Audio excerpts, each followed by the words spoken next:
We were saying some of the winners' sets, you can kind of get a feel for maybe who had the advantage on paper, but this seems pretty close. Again, I'm not sure how long ago Swissdome was when these two last played, but I suspect they've both brought some new stuff to the table, but let's find out. Yeah, especially with a mixed record like this one, you can tell. Yep, okay, okay, we're just going to throw out like 6 arrows. This is exactly what I expected. Oh, but gets a little too greedy, and look at Sisqui. He's got the out-of-shield options on deck. I love that. How are we going to find this set? Both of them, arrow, arrow, arrow, the other one charging. Whoa! Beating out the startup of the grounded hero spin. That's crazy, so Sisqui going to be taking a little bit more liberties after that one. Right here, small little lead here for Sisqui here, both guys trading hits. They both love their upbees out of shield.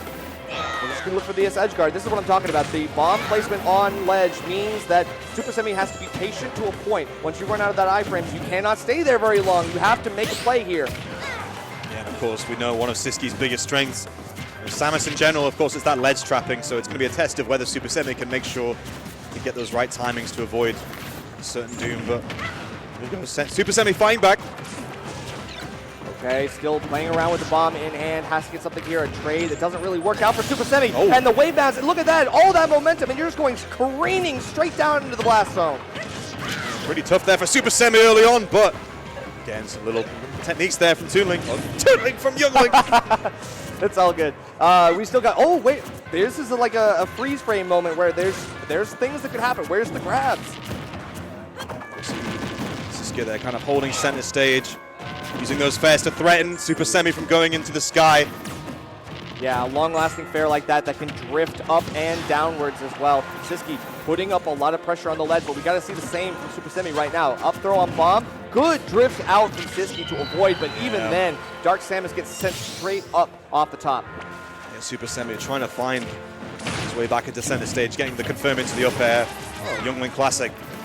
You can see Sisqui went for up tilt there, which is a little bit of an interesting choice. Not something you see too often, but yeah, looking for it as an anti-air that can bring you right back down to stage, waiting for the picking. All right, here we go. This is where Supahsemmie is in his comfort zone here. Kind of scrap situation, but the roll behind on the tether grab. Perhaps this is why we got to hang on to the grab a little bit more, because it is a committal option, and when you get stuck on ledge like that, Sisqui is going to be just smothering with a whole bunch of options. Yeah, the flowchart that Sisqui has for the ledge trapping situations, it's absolutely ruthless. You so rarely see him kind of make the kind of objectively incorrect option. It's so optimized. Yeah, much like Dark Samus, a stone-cold killer, has to be careful here, but the pressure is on for both players, and even though Sisqui is on second stock, there's only one confirm away from potentially Supahsemmie taking that stock and bringing it to a very close game. And you see that the flight of the arrow is just kind of long enough of a lasting projectile to where Sisqui can shield to interrupt any kind of disruption to the charge shot.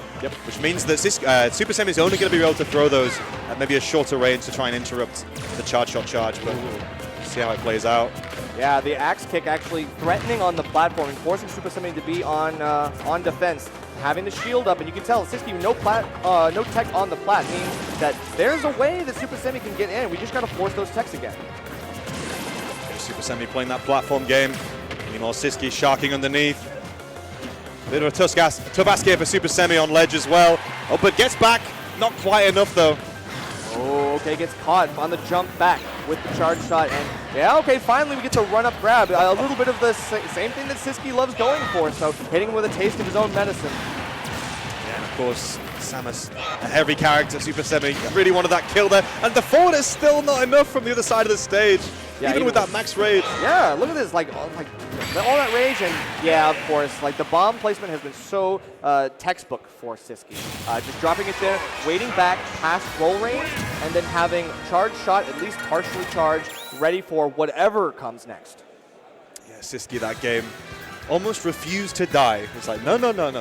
No matter what Supahsemmie seemed to throw at him, he's living on. And that, of course, is one of the strengths of Samus, of course, a character with so many different different strengths.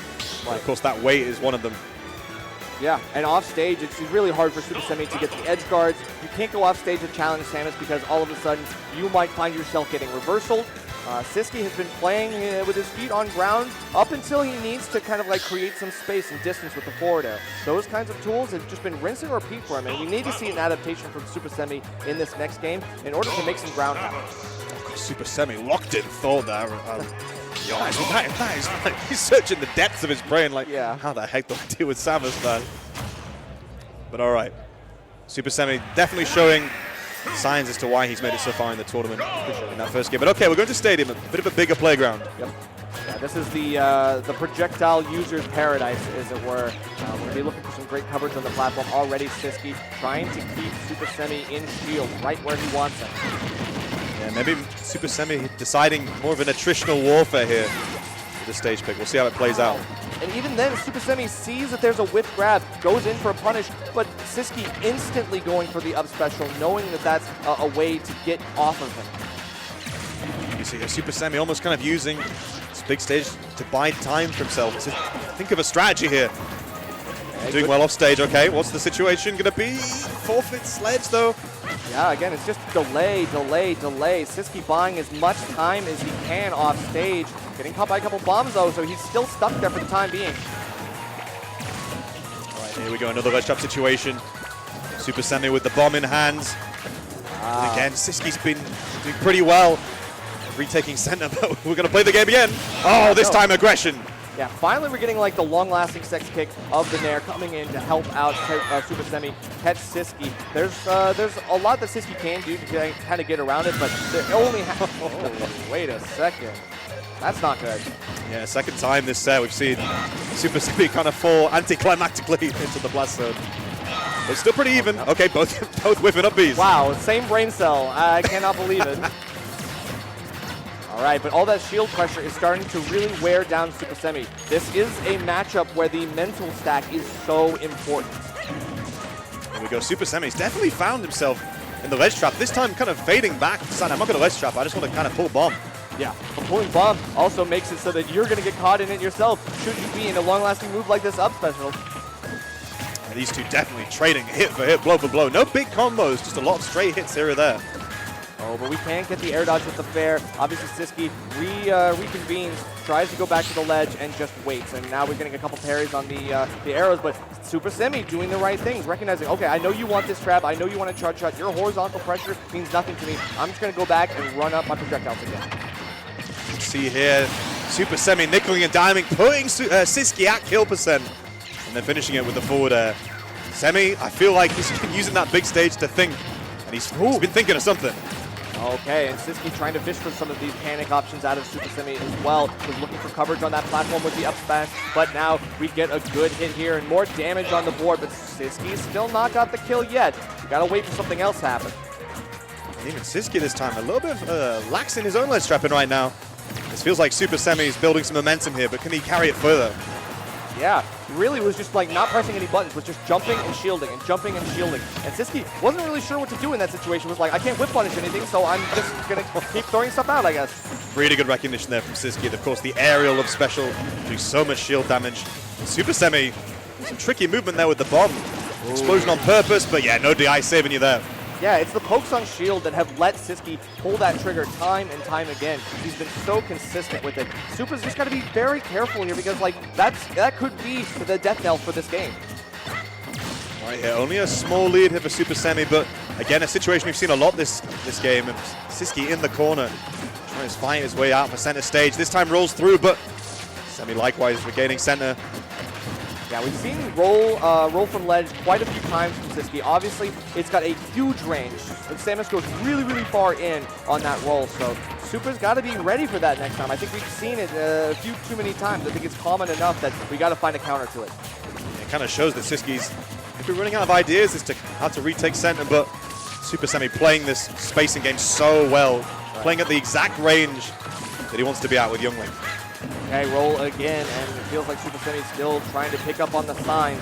Gotta wait for something else here. Another roll in. I'm seeing marginal signs of tilt here from Sisqui. I just see that play, come that slight wince, like, come on. Is it my turn to play yet? No, it's not. You gotta keep throwing out your projectiles, and I'll keep throwing out mine. And one of us is gonna have to make up the difference somehow.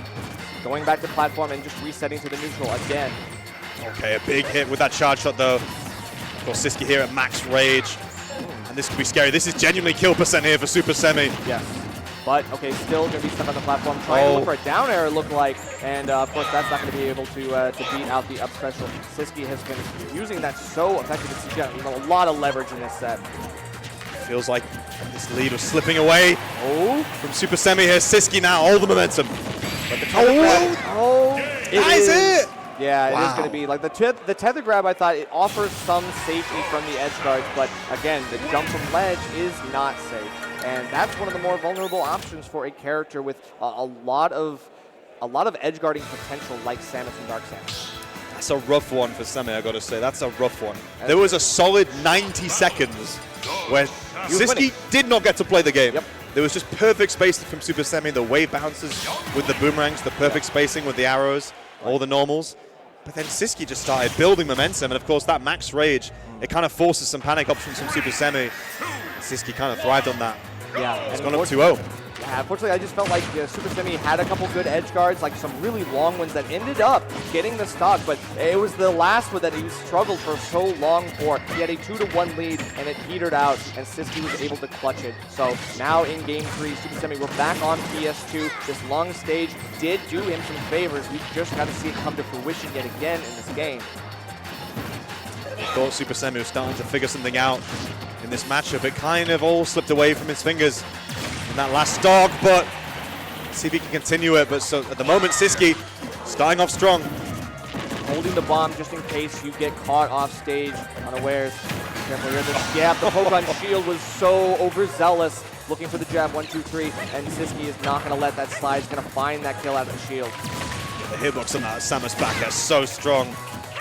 Sisqui continuing with this aggression, but a little bit overzealous there. Finish out shield. Yeah, we just got to catch this this momentum canceling, right? Like the wave bounce soundbees have been so good for Sisqui to kind of bob and weave beyond the up airs that are going to come out from Supahsemmie. He's looking for some kind of anti-air, some air-to-air trade or win. 155 we're seeing again, max rage Samus. Oh, how many times it feels like this set, the Supasemmies had a kill, or had a kill setup that would have killed most of the cast. Because it's Samus, it's not to be, and you just see Supahsemmie, a little bit of desperation there with that dash attack, just like, please die, man. Yeah. I'm sick of this. Honestly, and that's what I'm talking about. That mental stack is starting to come down on Supahsemmie. Sisqui is bearing down and being a poke and an annoy character. You have to do that in order to get in your opponent's head. Make them make mistakes like that. This is the Sisqui show right now. Sisqui just playing so solid here. Supahsemmie taking a breather. It's going to be a long battle, but that's how it starts. All right, finally that first stock's gone. And finally we're catching the roll in. I feel like that's just something Supahsemmie's just been waiting to punish accurately. And so far we're getting a good juggle. These are the up airs I want to see, but it's just damage at this point. We just got to see if Sisqui, the 69 god, gonna have to figure something out here. It feels like Sisqi's still playing from a position of strength here, the percent lead and the stock lead. Supahsemmie's going to have to find probably a moment again, similar to that the second game. Ooh.